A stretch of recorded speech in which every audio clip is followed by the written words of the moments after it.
Last lecture में students हम लोगों ने डेटा कम्युनिकेशन स्टडी किया था, वो भी एक पार्ट था कम्युनिकेशन का। ऐसे ही जो नेक्स्ट हम लोग स्टडी करेंगे ये वायरलेस कम्युनिकेशन के बारे में स्टडी करेंगे। तो सब लोग अवेयर ही हैं वायरलेस कम्युनिकेशन से भी, बिकॉज हम लोग यूज़ कर रहे हैं ये वायरलेस कम्युनिकेशन किसी न किसी मोड में। लाइक जैसे टेलीविज़न में भी D2H कम्युनिकेशन जो है वो भी वायरलेस बेस्ड है, मोबाइल कम्युनिकेशन वायरलेस हो गया। तो इस तरह से हम लोग वायरलेस कम्युनिकेशन को किसी न किसी फॉर्म में यूज़ ज़रूर कर रहे हैं। तो in case we are not using wires for communication, तो that type of communication is known as wireless communication. तो वायरलेस कम्युनिकेशन की अगर रेंज की बात करेंगे तो it lies between few meters like in remote controls to few thousand kilometers, for example satellite communication, क्योंकि सबसे ज़्यादा जो वास्ट एरिया कवरेज है वो सैटेलाइट कम्युनिकेशन का है अगर हम वायरलेस कम्युनिकेशन की बात कर रहे हैं तो। और आजकल जो कम्युनिकेशन हो रहा है वो वायरलेस कम्युनिकेशन ही हर एक मोड में हो रहा है, and we are switching over wireless communication only.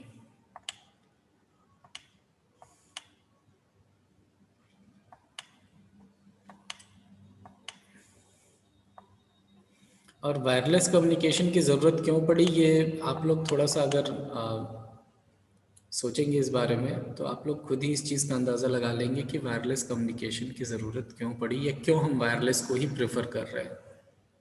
सबसे बड़ा एडवांटेज इसका है मोबिलिटी,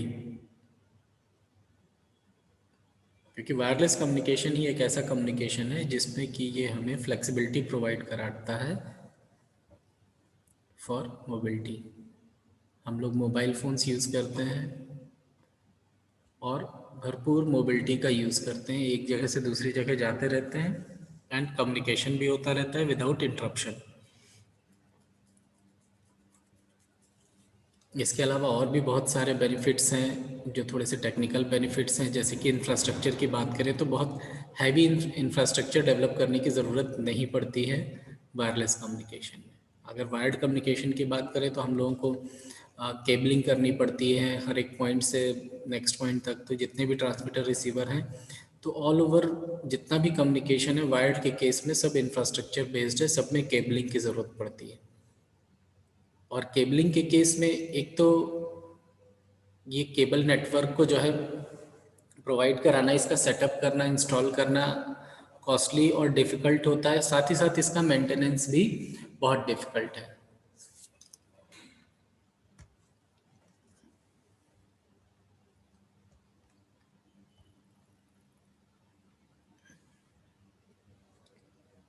तो कुछ एडवांटेजेस यहाँ पर मेंशन्ड हैं जिनके बारे में हम लोग बहुत ज़्यादा फैमिलियर हैं कि क्या एडवांटेजेस हैं।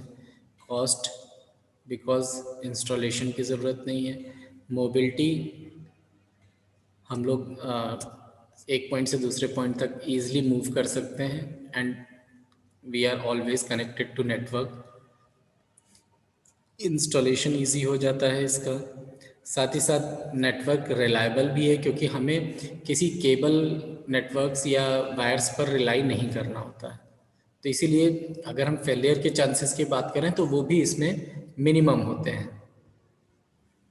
ऐसे ही डिसास्टर रिकवरी एक बहुत ही इम्पॉर्टेंट पॉइंट है, लाइक कि इन केस ऑफ कि कहीं फायर, फ्लड या कोई अदर डिसास्टर हो जैसे अर्थक्वेक्स वगैरह, तो इन दिस केस जो वायरलेस कम्युनिकेशन का इंफ्रास्ट्रक्चर होता है उसको सबसे कम नुकसान होता है, बिकॉज वायरलेस में कोई भी फिजिकल इंफ्रास्ट्रक्चर, मतलब ये कह सकते हैं कोई भी नहीं बट फिजिकल इंफ्रास्ट्रक्चर की रिक्वायरमेंट मिनिमम होती है।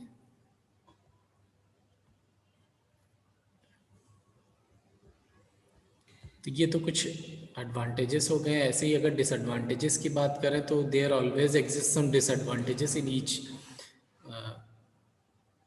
सभी चीज़ों में। तो जैसे पहला जो डिसएडवांटेज है इंटरफ्रेंस, तो वायरलेस कम्युनिकेशन का सबसे मोस्ट जो डिसएडवांटेज है वो इंटरफ्रेंस है। इंटरफ्रेंस में क्या होता है कि जब हम वायरलेस कम्युनिकेशन करते हैं तो हम किसी न किसी पर्टिकुलर फ्रीक्वेंसी में ट्रांसमिशन कर रहे होते हैं, और अगर उस सेम फ्रीक्वेंसी में या थोड़ा सा भी बॉर्डर में उस सेम फ्रीक्वेंसी में कोई अदर कम्युनिकेशन सेम टाइम पर सेम चैनल में हो रहा है तो इन दैट केस दोनों सिग्नल्स आपस में इंटरफेयर करते हैं। जैसे कि होता क्या है कि कॉलिंग में भी जब हम लोग मोबाइल कॉलिंग करते हैं तो उसमें भी कभी कभी ऐसा होता है कि क्रॉस कनेक्शन हो जाता है कि आपने फ़ोन किसी और को मिलाया, बात किसी और से होने लगी, या बीच बीच में ऐसा हो जाता है कि आप बात जिससे कर रहे हैं उससे बात होने के अलावा बीच में कहीं और से भी कुछ एक्स्ट्रा भी किसी की आवाज़ आने लग जाती है। तो ये सब इंटरफ्रेंस का एग्जाम्पल है। आजकल तो ये बहुत ही मिनिमाइज हो गया है, बट थोड़ा सा अगर 5-6 साल पहले जाएंगे या जीएसएम टेक्नोलॉजी की बात करेंगे जो भी हम आगे स्टडी करेंगे, उसमें ये बहुत होता था इंटरफ्रेंस। और इंटरफ्रेंस का क्या है कि जैसे कि हमारे पास में कोई पर्टिकुलर बैंडविड्थ है, हमने क्या किया, इस बैंडविड्थ को एफडीएमए के थ्रू कुछ पार्ट्स में डिवाइड कर दिया। तो अब क्या हुआ, जैसे ही पार्ट्स में डिवाइड करेंगे तो ये जो बाउंड्री है, इस बाउंड्री पे जो फ्रीक्वेंसी होगी वो फ्रीक्वेंसी ये चैनल भी यूज़ करेगा, ये चैनल भी यूज़ करेगा। तो इन दिस केस अगर हमने यहाँ पर कोई गैप नहीं रखा दोनों की बाउंड्रीज में और बाउंड्रीज सेम है, तो इन दिस केस क्या होगा, इस चैनल की फ्रीक्वेंसी और इस चैनल की फ्रीक्वेंसी आपस में इंटरफेयर करेंगी। ऐसे ही सिक्योरिटी की बात करें तो क्योंकि हम जो ट्रांसमिशन करते हैं वो फ्री टू एयर करते हैं, सिग्नल्स को डायरेक्ट एयर में ट्रांसमिट कर सकते हैं, तो उसको कोई भी अगर उस पर्टिकुलर फ्रीक्वेंसी का कोई रिसीवर बना करके अगर उसको रिसीव करके डिकोड करना चाहे तो कर सकता है।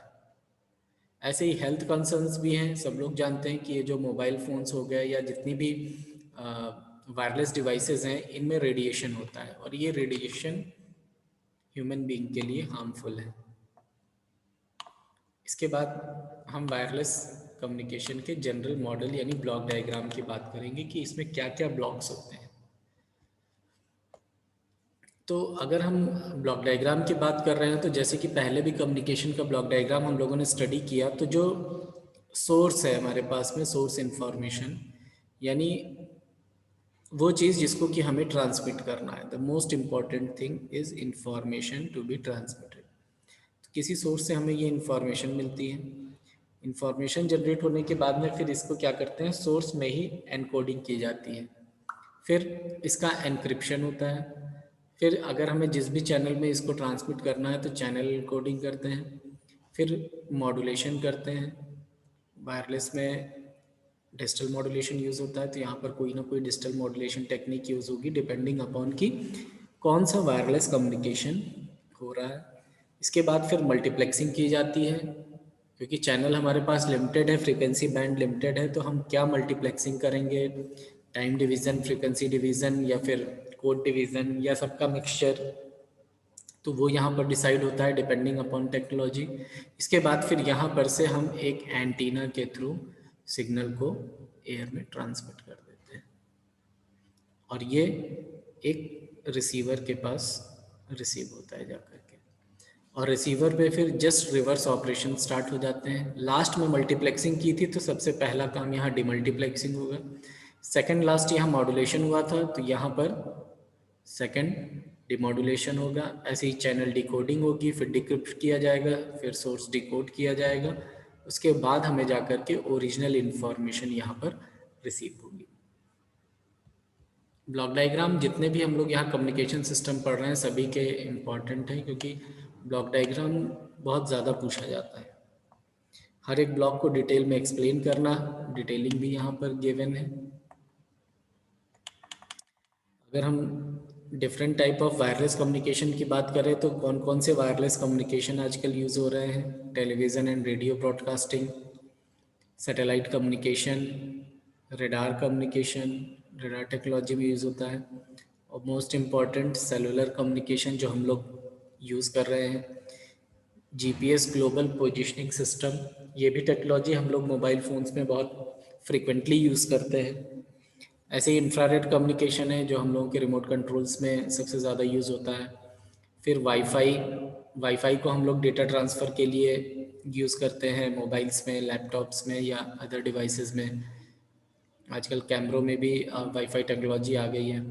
ऐसे ही ब्लूटूथ को भी हम लोग यूज़ करते हैं मोबाइल्स में भी, लैपटॉप्स में भी, टू ट्रांसफ़र डेटा।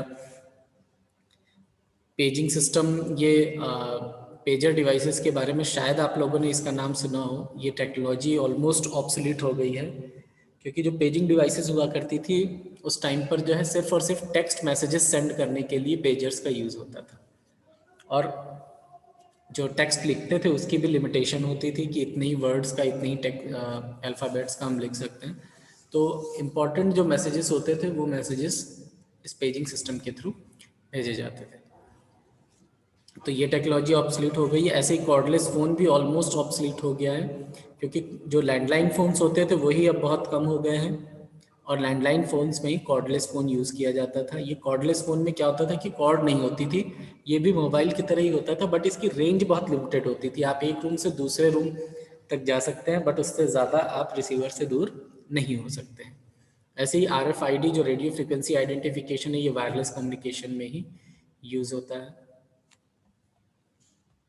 तो ये कुछ टाइप्स हैं वायरलेस कम्युनिकेशन के।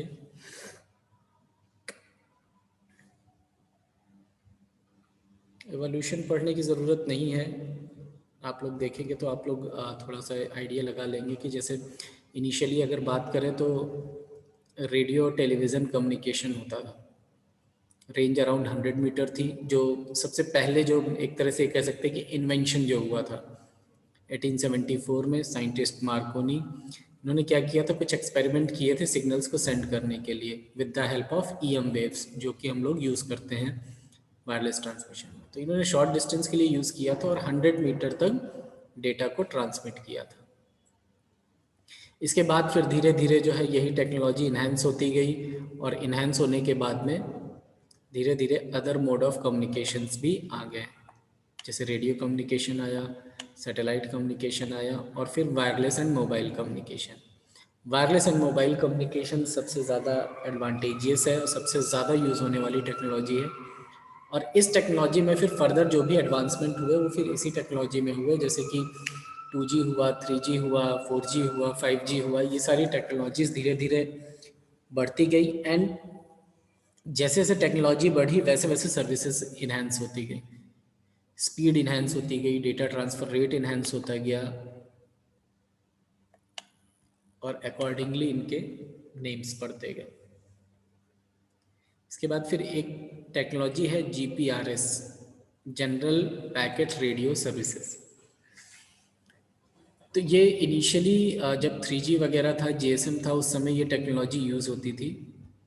और उस समय जो डेटा ट्रांसफ़र होता था, मतलब जो मोबाइल डेटा होता था, आजकल हम लोग जो मोबाइल डेटा यूज़ कर रहे हैं वो बहुत ज़्यादा हाई स्पीड डेटा हम लोग यूज़ कर रहे हैं, बट इसकी जो ये कह सकते हैं कि शुरुआत जो हुई थी डेटा सर्विसेज की, वो इस GPRS में स्टार्ट हुए थे। GPRS टेक्नोलॉजी के थ्रू स्टार्ट हुआ था, और इनिशियली जो लोगों ने यूज़ किया था उसी GPRS सर्विस को यूज़ किया था फॉर डेटा सर्विसेज।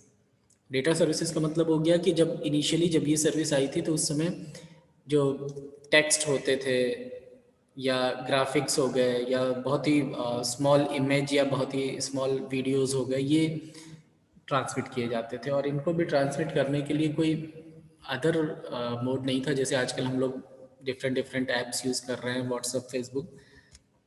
वैसा कुछ नहीं था। जैसे हम लोग SMS या टेक्स्ट मैसेज भेजते थे, उसी टेक्स्ट मैसेज को मल्टीमीडिया मैसेज में कन्वर्ट करके इमेजेस सेंड की जाती थी।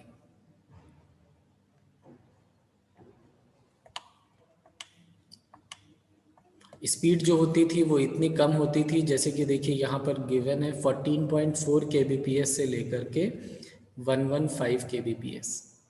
तो ये डेटा की स्पीड होती थी उस समय पर। आजकल हम लोग ये स्पीड को इमेजिन नहीं कर सकते कि इस स्पीड पे भी काम हो सकता है। और जैसा कि हम लोग अभी भी जानते हैं कि हम लोग जैसे आजकल 3G या 4G की बात कर रहे हैं, तो इसकी जो हाईएस्ट डेटा स्पीड है वो बहुत ज़्यादा है, और हम लोग जो स्पीड यूज़ कर रहे हैं वो लोवेस्ट स्पीड यूज़ करते हैं, लाइक जैसे 1 Mbps या एट मैक्स 1 या 2 Mbps तक यूज़ करते हैं। तो ये बिल्कुल मिनिमम वाली बाउंड्री पर ये स्पीड है। और सेम चीज़ उस समय भी थी कि कहने को तो रेंज होती है कि एक मिनिमम से लेकर के मैक्सिमम तक होती है, लेकिन मैक्सिमम स्पीड कभी भी नहीं मिलती और किसी को भी नहीं मिलती। हम लोग हमेशा मिनिमम या मिनिमम से थोड़ा सा अबव पे काम करते हैं। तो उस समय भी ये 14.4 दिया हुआ है, तो हार्डली 20-25 kbps की स्पीड मिलती थी। और इस kbps पे आप खुद इमेजिन कर सकते हैं कि अगर आपको कोई भी डेटा ट्रांसमिट करना है या डेटा को भेजना है, तो आप लोग कितने टाइम में कितना डेटा भेज पाएंगे। अगर 10 kbps की स्पीड है, इसका मतलब है कि 10 kb का डेटा 1 सेकंड में अपलोड होगा। और अगर आपको कोई बड़ी फाइल भेजनी है तो उसको फिर कितने घंटे लगेंगे, ये आप खुद ही इमेजिन कर सकते हैं। आजकल तो वीडियो यूट्यूब प्ले किया, एक कोई भी वीडियो खोला, चाहे सॉन्ग हो चाहे मूवी हो, इतनी जल्दी वो बफर हो जाता है, इतनी जल्दी वो सब रिकॉर्ड हो जाता है कि हम लोग लाइव स्ट्रीमिंग कर सकते हैं। But at that time live streaming possible ही नहीं थी।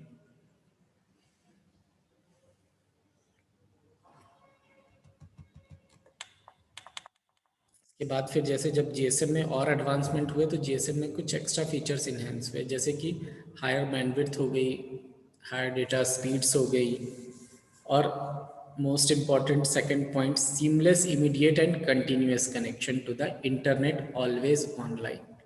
ये चीज़ जीपीआरएस के केस में नहीं थी, क्योंकि ये पैकेट सर्विसेज पर बेस्ड था। स्मॉल पैकेट्स में डेटा को डिवाइड करके तब ट्रांसमिशन होता था। तो इसमें कंटिन्यूस कनेक्शन कभी भी नहीं होता था, कनेक्ट डिस्कनेक्ट होता था, क्योंकि बैंडविड्थ बहुत कम थी। इसीलिए एक पैकेट आपका गया तो एक किसी और का जा रहा है, एक किसी और का जा रहा है, इस तरह से बहुत ज़्यादा टाइम लगता था किसी भी डेटा को ट्रांसमिट करने में।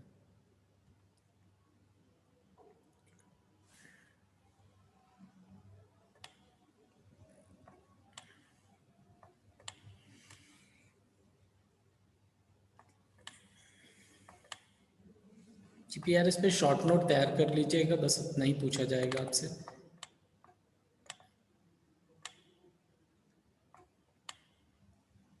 ठीक, इसके बाद में फिर हम लोगों के पास जो नेक्स्ट टॉपिक है वो है जीएसएम। इसमें हम लोग जीएसएम सिस्टम आर्किटेक्चर स्टडी करेंगे, और यही आर्किटेक्चर आजकल भी यूज़ हो रहा है for mobile communication.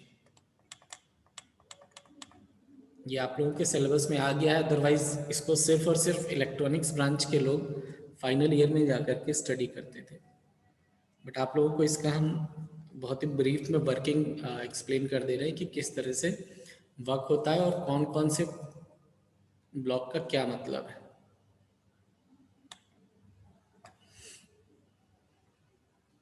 Mobile station, ये स्टिल भी हो सकता है, मूविंग भी हो सकता है। बीटीएस बेस ट्रांसीवर सिस्टम, यानी यहाँ पर एक बेस स्टेशन होता है, जिस बेस स्टेशन में एक ट्रांसमीटर और एक रिसीवर लगा हुआ होता है to transmit and receive signals. मतलब मोबाइल स्टेशन से बीटीएस को सिग्नल जाएगा और बीटीएस से मोबाइल स्टेशन को सिग्नल जाएगा, क्योंकि ये डुप्लेक्स टेक्निक पर बेस्ड है, फुल डुप्लेक्स टेक्निक पर। तो अलग अलग एरिया के लिए अलग अलग बीटीएस टावर्स लगे हुए होते हैं, और हर एक बीटीएस टावर का एक एरिया डिसाइडेड होता है, और उस एरिया में इसका नेटवर्क कवरेज होता है।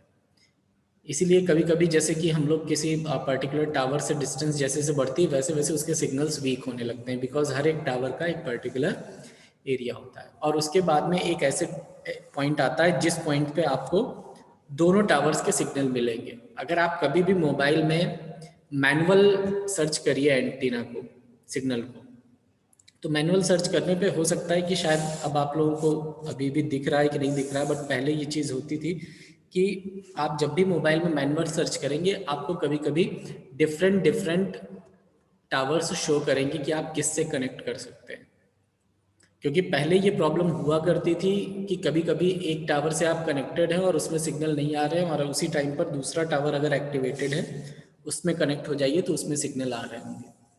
ये डिपेंड करता था कि कभी कभी एक उस पर्टिकुलर एरिया में ज़्यादा यूज़र्स हो जाते हैं तो उस केस में सिग्नल्स वीक हो जाते हैं और कॉल भी ईजिली नहीं कनेक्ट होती है।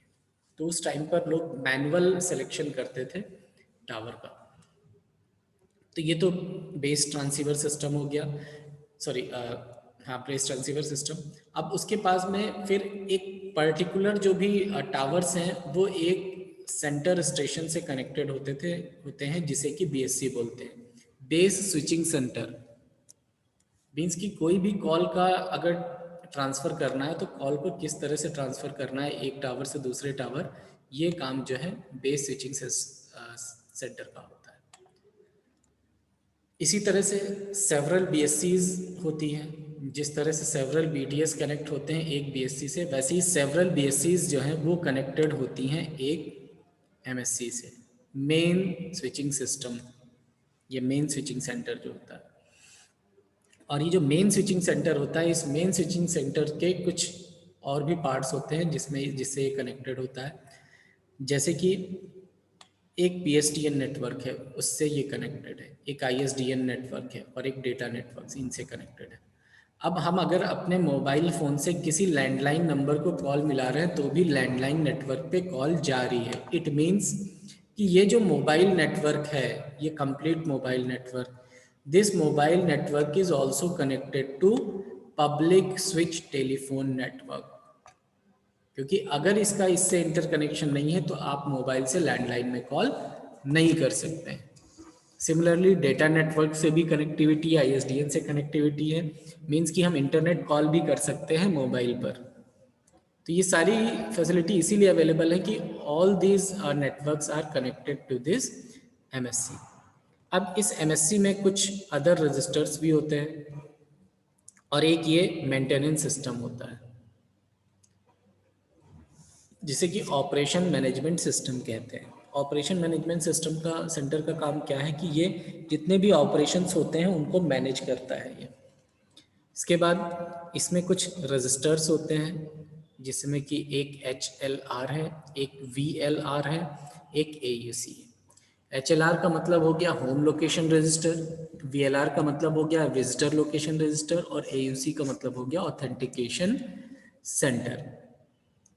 तो ऑथेंटिकेशन सेंटर का काम ये होता है कि जो भी यूज़र्स इससे कनेक्टेड हैं उनको ऑथेंटिकेट करता है कि ये ऑथेंटिक यूज़र है या नहीं है, बेस्ड ऑन कि क्या इन्फॉर्मेशन इसके पास सेव है उससे कंपैरिजन करके। अब कंपैरिजन किन चीज़ों से होता है, जैसे कि ये जो होम लोकेशन रजिस्टर्स है, इस रजिस्टर में वो इन्फॉर्मेशन सेव होती है जो यूज़र्स इस पर्टिकुलर मेन स्विचिंग सेंटर को बिलोंग करते हैं। जैसे कि फॉर एग्जांपल यूपी को दो पार्ट्स में डिवाइड किया गया, एक यूपी ईस्ट और एक यूपी वेस्ट। अब जो यूपी ईस्ट में जितने भी यूज़र्स हैं उन यूज़र्स का सारा डेटा इस होम लोकेशन रजिस्टर में सेव होगा। कौन कौन सा डेटा, जैसे कि सिम का डेटा। सिम का फुल फॉर्म क्या होता है, सब्सक्राइबर आइडेंटिटी मॉड्यूल। तो सिम का नंबर होता है, सिम का नंबर यहाँ पर सेव होगा और साथ ही साथ वो सिम किस इक्विपमेंट में यूज़ हो रहा है। जैसे मोबाइल में अगर यूज़ हो रहा है तो मोबाइल का IMEI नंबर यानी उसका इक्विपमेंट नंबर, ये दो चीज़ें इस होम लोकेशन रजिस्टर में सेव रहती हैं टू आइडेंटिफाई कि ये यूज़र हमारे ही स्विचिंग सेंटर को बिलोंग कर रहा है। ऐसे ही ये जो विजिटर लोकेशन रजिस्टर है इसमें यही सेम सिम और इक्विपमेंट की इंफॉर्मेशन इसमें भी सेव होती है, बट उनकी सेव होती है जो विजिटर्स होते हैं, मतलब किसी दूसरे जोन से इस जोन में आए यानी रोमिंग में आए।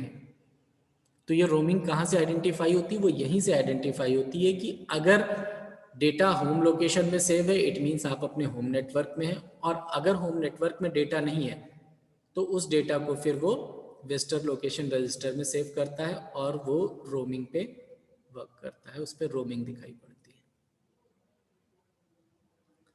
तो इस तरह से ये GSM सिस्टम यानी जो हमारा मोबाइल सिस्टम है वो वर्क करता है, global system for mobile communication.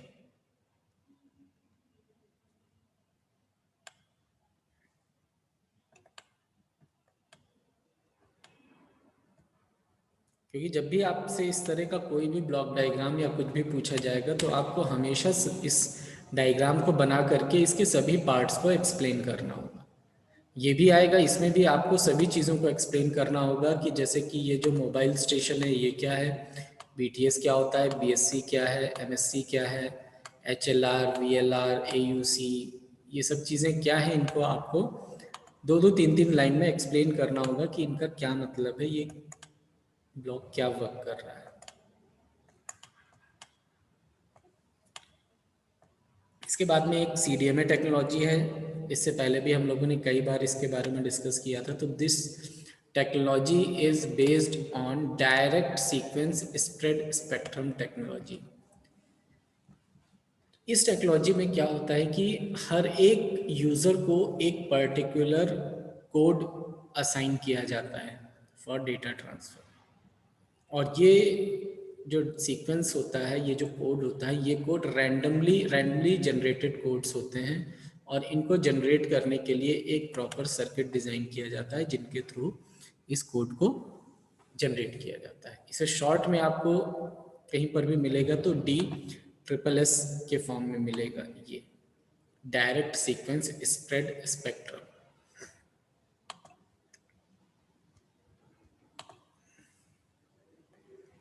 History पर नहीं जाएंगे क्योंकि हिस्ट्री कभी किसी भी उसमें नहीं पूछी जाएगी। ये बस आपको टेक्नोलॉजी के बारे में थोड़ा सा बताने के लिए कि टेक्नोलॉजी कितनी पुरानी है और कहाँ तक कितना इसमें इवोल्यूशन हुआ, कहाँ तक कब कब क्या इसमें एडवांसमेंट हुए, वो सारी चीज़ें बताने के लिए हिस्ट्री स्टडी की जाती है। ऐसे ही अगर जैसे की एलिमेंट्स की बात की जाए तो सबसे पहला की एलिमेंट तो यही है कि ये सीक्वेंस पर बेस्ड है, डायरेक्ट सीक्वेंस स्प्रेड स्पेक्ट्रम पे। और हर एक यूज़र को, जैसा कि हमने बताया कि by providing different user with different spreading code, हर एक यूज़र को डिफरेंट स्प्रेडिंग कोड प्रोवाइड कराया जाता है and different users are able to utilize the same frequency channel. हर एक का स्प्रेडिंग कोड अलग है, उनको स्प्रेड किया जाता है और इस स्प्रेडिंग कोड की वजह से सेम फ्रीक्वेंसी चैनल को मल्टीपल यूज़र्स यूज़ कर सकते हैं। इसीलिए इस CDMA टेक्नोलॉजी की bandwidth compare to TDMA and FDMA increase हो जाती है।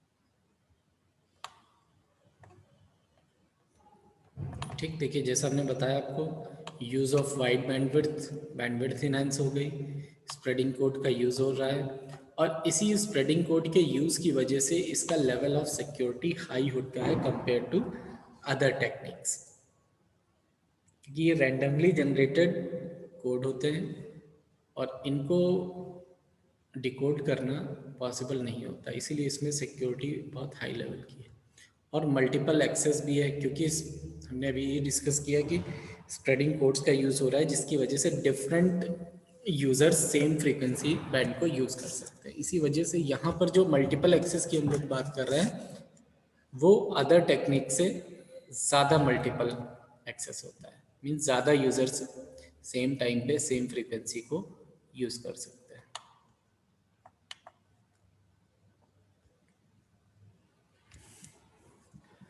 एडवांटेजेस में improvement in handover and hand of technology क्या होती है अभी हम आप सबके साथ डिस्कस करेंगे।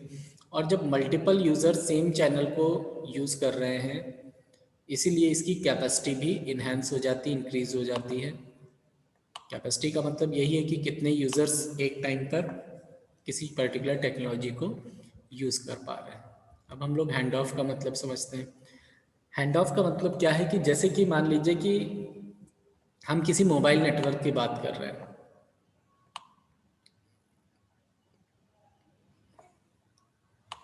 तो हर एक टावर का कुछ पर्टिकुलर लिमिटेड एरिया होता है जिस टावर में मतलब हर एक टावर का एक पर्टिकुलर लिमिटेड एरिया होता है जिस पे वो वर्क करता है। तो मान लीजिए एक टावर ये है, इसका सेंटर पॉइंट हो गया, एक टावर ये, और दोनों का एरिया हमने इस हेक्सागन शेप से ड्रॉ कर रखा है।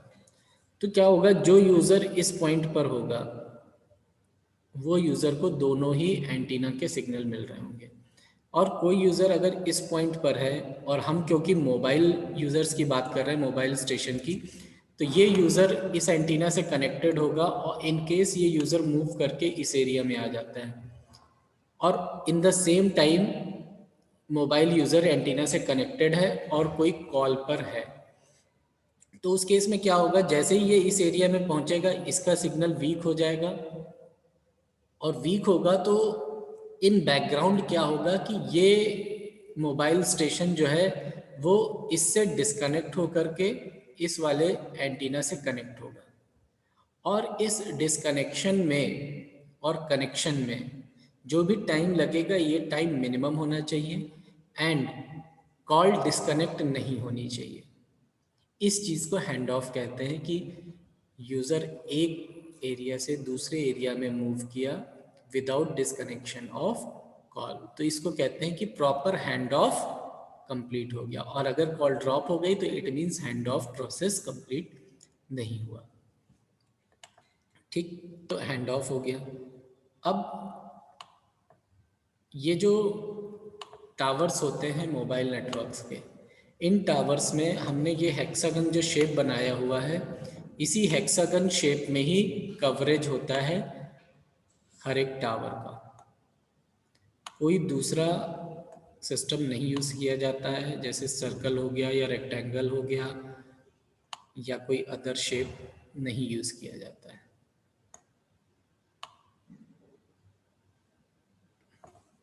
और इसका रीज़न क्या है कि जैसे कि अगर हम सर्कुलर बनाते हैं, मान लीजिए इस तरह से कोई सर्कल्स में बनाते हैं, तो सर्कल जब भी आप बनाएंगे एडजेसेंट सर्कल्स, तो बीच में कुछ ना कुछ एरिया ऐसा हो जाएगा जिस एरिया में किसी भी नेटवर्क का सिग्नल नहीं होगा। दैट इज़ वाई सर्कुलर को तो हमें नहीं ही यूज़ करना है।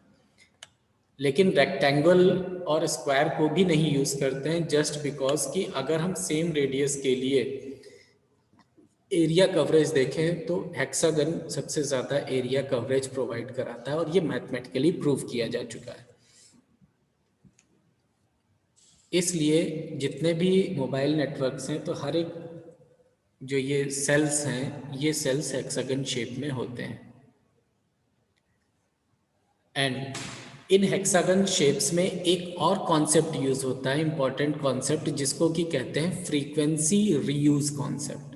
फ्रीक्वेंसी रीयूज का मतलब क्या है कि हमारे पास, हम ये जान रहे हैं कि लिमिटेड बैंड ऑफ फ्रीक्वेंसी और हमें उसी को यूज करना है।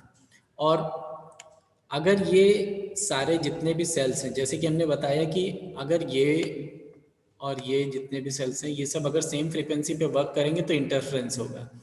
इसीलिए मान लीजिए कोई एक फ्रीक्वेंसी बैंड है हमारे पास में, तो हम इसको क्या करते हैं, 7 फ्रीक्वेंसी बैंड में डिवाइड कर देते हैं। जैसे 1 2 3 4 5 6 और 7।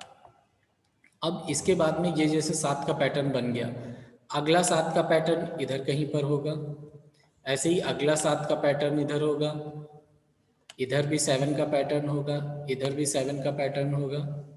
इस तरह से 7 के पैटर्न्स बनाए जाते हैं। अब उसमें क्या होगा कि जो फ्रीक्वेंसी ये वाला ब्लॉक यूज़ कर रहा है, यहाँ पर भी सेम फ्रीक्वेंसी यहाँ पर होगी, 3 यहाँ होगा, 2 यहाँ होगा, 7 यहाँ होगा। तो इस तरह से आप देख रहे हैं कि ये जो फ्रीक्वेंसीज को डिवाइड किया गया, तो जो सेम फ्रीक्वेंसी है इसका रिपीटिशन कहाँ हो रहा है, यहाँ हो रहा है, और इनके बीच में गैप बहुत ज़्यादा है, और गैप ज़्यादा के होने की वजह से ही हम फ्रीक्वेंसी को दोबारा यूटिलाइज कर पा रहे हैं और इनमें इंटरफ्रेंस भी नहीं होगा। इसी चीज़ को फ्रीक्वेंसी रीयूज का कॉन्सेप्ट बोलते हैं।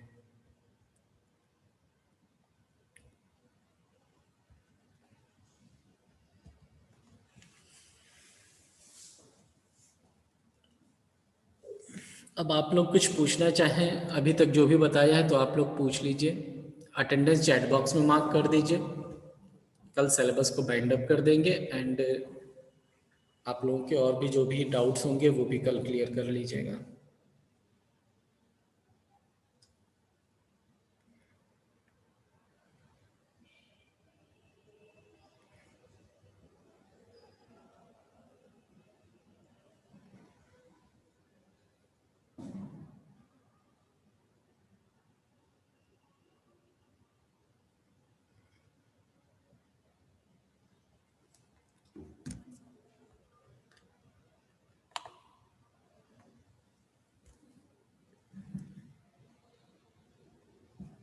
तो स्टूडेंट्स, हम क्लास एंड कर रहे हैं। अगर आपके पास कोई क्वेश्चंस नहीं है। सर जो हमारा पेपर होगा सर, वो 3 ही सेक्शन में होगा ना सर, ए बी और सी?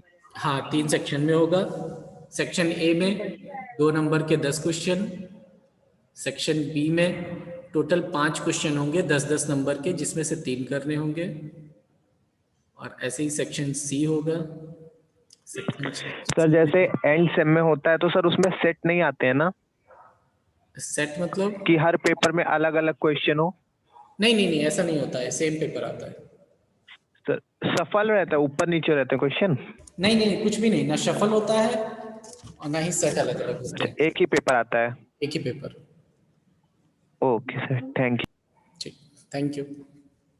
सर इस यूनिट में सबसे इम्पोर्टेंट पार्ट क्या है? अब क्लास एंड हो जाएगी, आप व्हाट्सएप पे पूछ लीजिएगा ऋषि। Okay sir. ठीक है।